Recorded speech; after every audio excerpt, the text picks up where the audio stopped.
LOP in the building. My life been a movie, I should've filmed it. Nicely with the pen game. Pops taught me the spit game. Get your cameras ready, we heavy catch when I'm in frame. Produk, opinionated, but I'm coming through smooth with it. I be kicking facts, you could Google it. Run a block to the booth, hear the truth, just another lane lock. I'm a Crown Heights legend, still repping the same block. Whoa.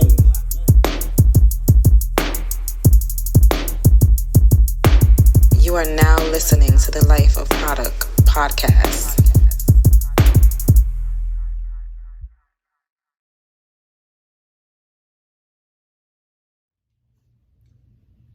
Yeah, what up, man? It's the boy Produk. We're now locked into the Life of Produk podcast. This is episode 16. I appreciate y'all. You guys are a driving force in the show, man. And shouts out to the man upstairs, man. God is good. Let me tell you something. Like I told y'all before I started the show, I was a small fish in a big ocean. I'm kind of growing. You know what I'm saying? I've been eating my Wheaties and shit. But shouts out to all the streaming platforms that picked the show up. We recently got picked up on Amazon Podcast and iHeartRadio. That is a very, very big thing for me. Shouts out to Anchor for the distribution. I love you guys. You guys are rocking out with the kid. The support that the fans are showing me, it's fucking phenomenal. The retweets, the emails, the repost is crazy. Like I had somebody the other day repost a clip. I don't even know what the fuck it was. It was from Joe Schmo. I was like, oh shit, this is what it is. But nah, man, thank you so much. Today, I want to talk to y'all. This is episode 16. I want to talk to y'all about fear. Like, what's your biggest? What do you guys fear in life? You know, some of y'all are scary. Right? And I'm not trying to talk shit or troll, but some of y'all are scary. But like, what are your major fears? And like, what do you really fear? Because for me, I don't fear a lot of shit. And I've said this before. You could be 6'5", 300 pounds. If you want to knuckle up, we knuckle it up. And I say that respectfully, and I mean that shit. Like I'm not scared of. There's a lot of things I'm not afraid of. Like I've been in fights. I've been jumped. I got jumped when I was a teenager. I've had guns pulled out on me. I almost stabbed a kid when I was like 14 years old, and that, in the middle of everything else going on, that kind of like opened up my eyes to a lot of things. It was a crazy situation. So basically, you know, when I was growing up in Brooklyn and shit, I grew up on Crown and Schenectady, right, in 712. Shouts out to the 12. 12 is still there. When I was a kid, there was some kids that had moved on the other side of the building. They didn't like me. There was some Haitian kids that moved over there. And they didn't like me for a few reasons. They didn't like me because they had beef with a Jamaican kid. And the kid that they had beef with, me and him wasn't really cool like that. He was cool with some of my mans and shit. So it was a big misunderstanding, not on my part. I never wanted to have beef with the kids from the other side of the building. So also they didn't like me because there was a girl from their side of the building that was feeling me. So, you know, me and Shorty, we used to like kind of talk and shit. We was like 14 years old. Like I see her, you know what I mean? Boom, boom, boom. We hug up and shit like that. Talk sweet to Shorty. So it just built up a very, very bad like energy for some reason. I don't know why it built up a very bad energy for some reason. And at a certain point, before shit got bad, I really wanted to press her and be like, yo, what's good with you? But I didn't do it. Maybe I should have. So I got a homeboy that's a DJ. Shouts out to my boy DJ Desi. He's one of the illest reggae DJs in Brooklyn. He, like, before pre-pandemic, he was doing parties every weekend. And that's my man's. I knew son, we grew up together. You know what I'm saying? Like literally, like right next door to each other. Like we grew up together. I knew his pops. He knew my pops, my mother. Yo, I mean, to the point where we was like 10, 11 years old in my crib playing Street Fighter. Like I knew son for years. So it was me, him, and one of my mans named Shali. Like one day we were outside of the building, just chilling outside the 12. And one of the kids from the other side of the building came up to me, and he just came to me. This is a true fucking story. We're leaned on a gate. A lot of buildings in Brooklyn got like little gates and like in front of it and shit. So we talking. I can't even remember what the fuck we was talking about. We're talking. Son comes up to me. It's three of us. Mind you, it's three of us, and it was one of him.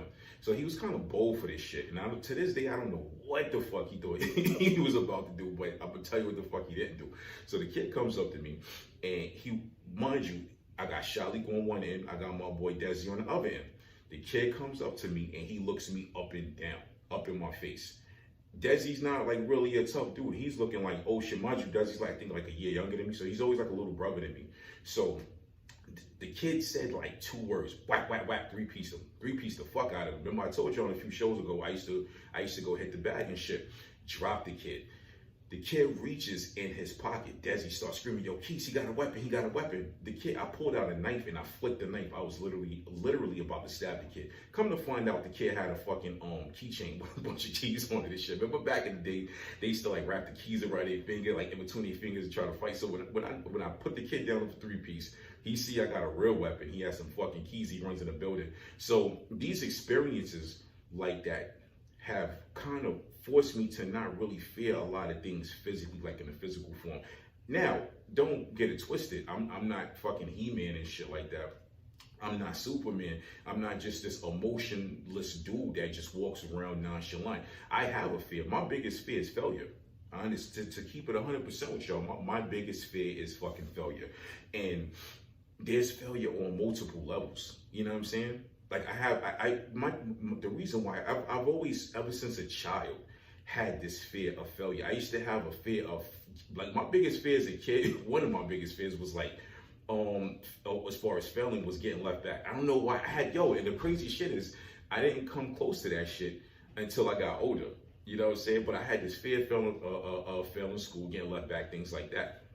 So, but there's multiple levels to failure. Like, I don't want to wake up one day 60 years old and be financially fucked up and failed myself to where I cannot take care of myself when I grow older, because I wholeheartedly believe that Social Security, all that shit is going to be done when my generation is old. Is going to be done. It's not going to be there. I really don't believe that. After 9/11, after fucking multiple government shutdowns, after this pandemic, you need to grind it out right now.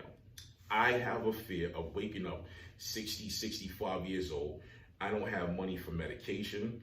I don't have money for rent or mortgage. I'm fucked up living off a family. I am not trying to do that. And I say that respectfully because I don't want to sit here and take jabs at the people that are in that predicament, because ultimately I feel bad for them. Like, I've had older family members. I've known older people that they were just not self-sufficient financially. They were hurt. Like, there were so many financial burdens on them. And to hear the pain in their voice, you could tell they felt they failed, or they felt a sense of failure, and it's hard to cope with, because the older you get, the less you can do. Now, I don't mean that on a mental level per se, but the older you get, the less you can do physically. If you are 60, 65, you cannot do the same things you were doing at 30, 35. And I told you guys before, your life changes. Every 10 years, your life changes. You know what I'm saying? So by the time you hit 60, you got that 60-year-old juice in you. You're going to be 70 if you make it another 10 more years. You damn sure ain't going to be able to physically do the shit you was doing at 60 years old. You know, you understand what I'm saying?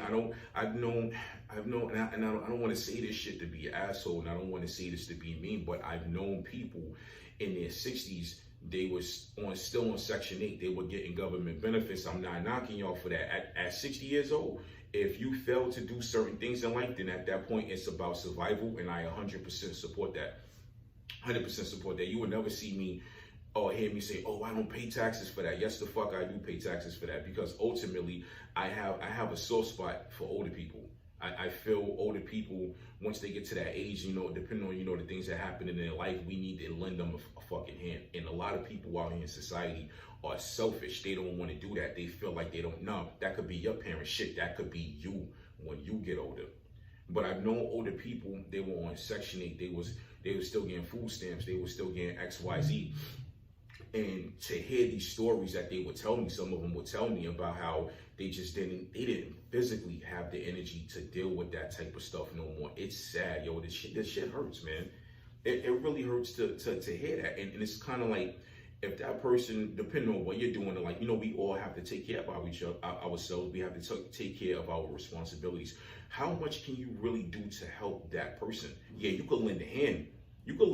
But ultimately, you can't fully help that adult, because even though they're an older person, they're still an adult, and they kind of had options to get their shit popping when they were your age. And like I said, I'm saying that shit respectfully, but it's the truth, man. It's the truth. And I'm afraid to fail financially. I'm afraid to fail career-wise. I am afraid of that. Like, you know, the hardest part about with your goals, when you're trying to reach your goals, one of the hardest parts is trying to execute.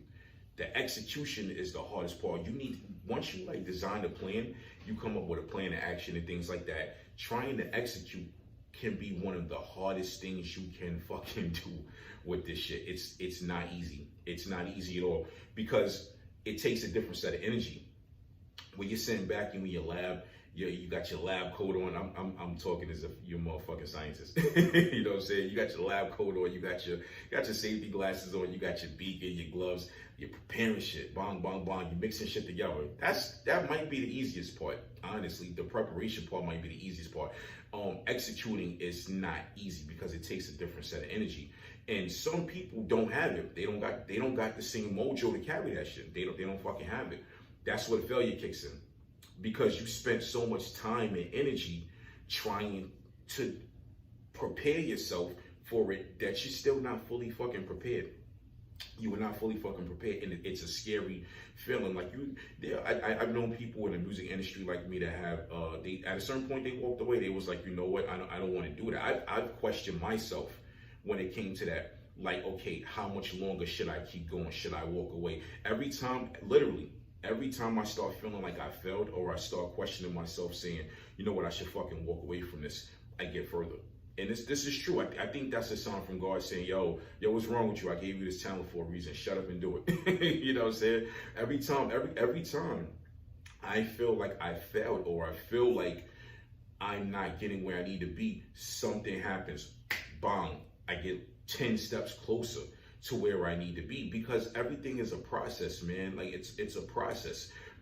I'm pretty sure Jeff Bezos felt like a failure many times before he got Amazon to where it's at. He started that shit from his garage or something like that. I think the dude who started Enterprise, to my knowledge, he started out renting cars, his own personal vehicles, I believe, from his driveway. You understand what I'm saying? I'm pretty sure he felt like a failure. I'm pretty sure this shit he tried and failed and had to come back to it. He had to reformulate his plan. You know what I mean? Failure is it's like it's the secret ingredient to our demise. It's fear is the secret ingredient to our demise. I'm going to say fear, not failure. I'm sorry. Fear, fucking fear. And fear and failure, the way they coincide neck and neck, it's crazy to me, but it's real. And you need to be aware of this shit. You need to be aware that, all right, this can happen, but I need to poke my fucking chest out and not let it happen. You can't be afraid of this shit at a certain point. At a certain point, you have to take that fear. You got to push that fear to the back. So when I tell people there's not a lot of shit I'm afraid of. I've taken a punch before. I've taken a kick before. I've done that shit. I've been in handcuffs before.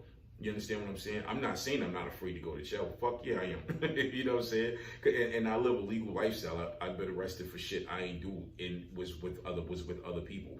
But that's a whole nother story I'm gonna get into. I'll bash those people maybe one day. Let me call it. Fuck that. Too many cells being thrown out. But my biggest fear is failure. That is my biggest fear. There are multiple levels of failure, not just financially, not just career wise. You could fail as a parent. You could fail as a parent, yo.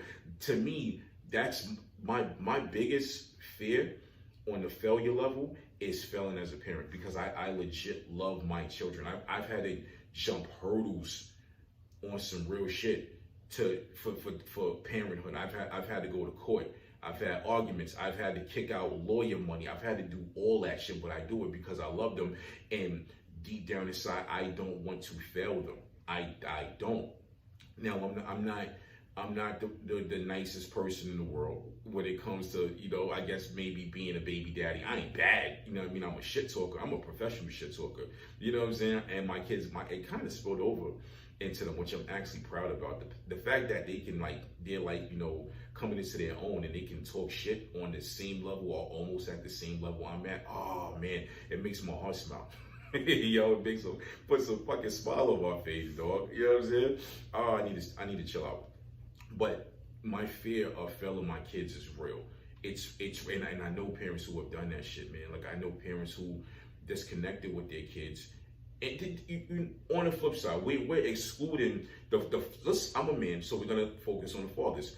The fathers who failed their children because they wanted to, they want to go out and do other shit. Fuck them. You don't deserve a lot of things in life.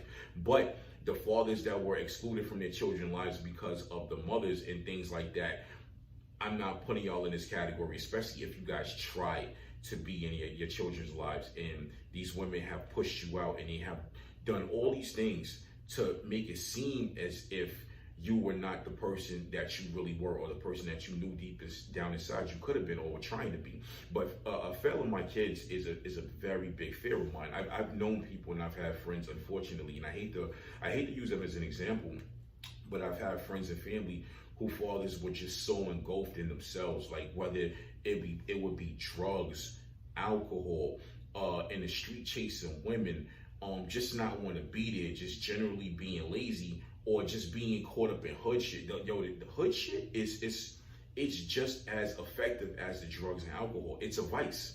It's a vice. I'm telling you. You got people that love drinking. You got some fathers, they just want to hit the Henny every day. They want to smoke weed all day. You got some fathers, they love the hood so much, they just want to be out there in the street doing hood shit. That shit is a vice and it is very addictive.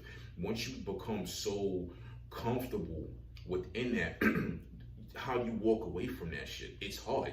I've had these talks with other black men, other grown men, and they just can't get away from it, or they try and that shit follows them. You see, the thing is too, I remember talking to a dude, he used to be an addict, right? And I think at one point he was on everything, heroin, cocaine, crack. And the funny shit is, I would have never expected this shit because the dude was clean for so long. He came back into his regular look. He kind of, a lot of people, you could kind of look at them and tell that they used to be on drugs and shit. But, thank God that this man got off of it. He found Jesus Christ. He got married. He wanted to really be there for his child. He didn't want to fail his child no more. He told me this. He had a fear of failing his child. The fact that the relapse factor was there, and he feared that he would relapse. He told me that if he said right now, he said, "Are you a smoker?" I said, "No, I'm not a smoker." He said, "Yo, if you lit a cigarette right now," he said, "I would look at the lighter and that shit would make me want to go smoke crack right now." I said, "Are you fucking serious?" He said, "A lighter is a trigger." I said, "A trigger, dog? What the fuck?" He said, "Yo, certain things would trigger him wanting to get back into his old habits." He feared so much to revert back to that shit. He didn't want to be that drug addict no more. You understand what I'm saying? So there are men out here right now that like I said, that shit follows them, yo. I've known men that were on drugs. They had a woman holding them down, working 2 jobs. I knew a woman that put her man through rehab and all that, moved him to another city. He almost got caught back up in that shit. Like I said, it follows you. The energy, I think the energy follows you. I feel like energy is real. We can't see it, we can't always touch it.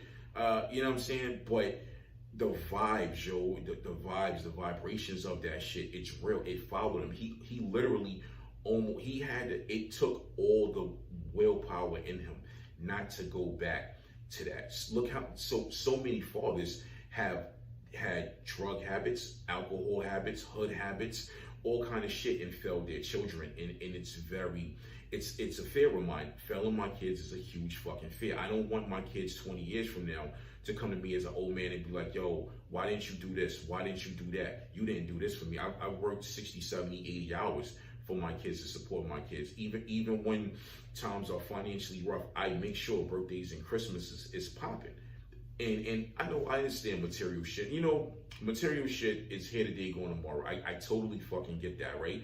But your kid don't get that. Your kid is not. You could teach that shit to your kid all day, every fucking year. When their birthday come, they Christmas come, you could say material shit is not every. You can really go hard to instill this, and guess what? They're still gonna want a PlayStation. They're still gonna want nice clothes. They're still gonna want toys.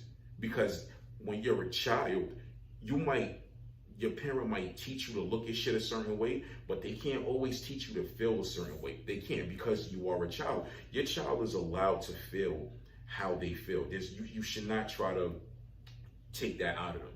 Let that child feel how that child wants to feel. If that, God forbid, that child grows up and feel like you failed them, you know what I'm saying? That is a failure of mine. I don't want my kids, my sons jumping in my face 10, 20 years from now. You ain't do shit for me. You ain't, no, absolutely not. That shit is not happening. That shit is not happening. Absolutely. And I will go to the ends of the earth and back to make sure that shit does not happen. It doesn't. And I stand behind that. You know what I mean? Because that's the way I was raised. I was raised like that by both of my parents, my mother and my father. You know what I'm saying? So to have a father that did everything he could to make sure that you were straight, that put you first, that's real. I put my kids first. That is a fear of mine. You know what? Like I said, I don't fear a lot of shit. I don't. Now, just because I said you could be 6'5", 300 pounds, we'll knuckle up with each other, right? That don't necessarily mean I'm going to knuckle up. I might knuckle up with you. I'm in a fucking, I got my gun permit. I am in a state where I can pop. You just might fucking lose some blood that day. I don't know if you want to do that shit. Don't see me in the street and be like, yo, fuck that Produk, I'm 6'5", let's fight. I'm gonna either knock you out, I'm gonna put you down. Don't do that. You know what I'm saying? Excuse me, that's my crazy Gemini side coming out. But all in all, I hope you guys enjoyed the show. I hope you guys are staying safe out there. We are still in a pandemic. We are 2 months into 2021 and shit. It's kind of, we ain't gonna go there. But yo, Life of Produk Podcast, episode 16. I'm out, baby. Yeah.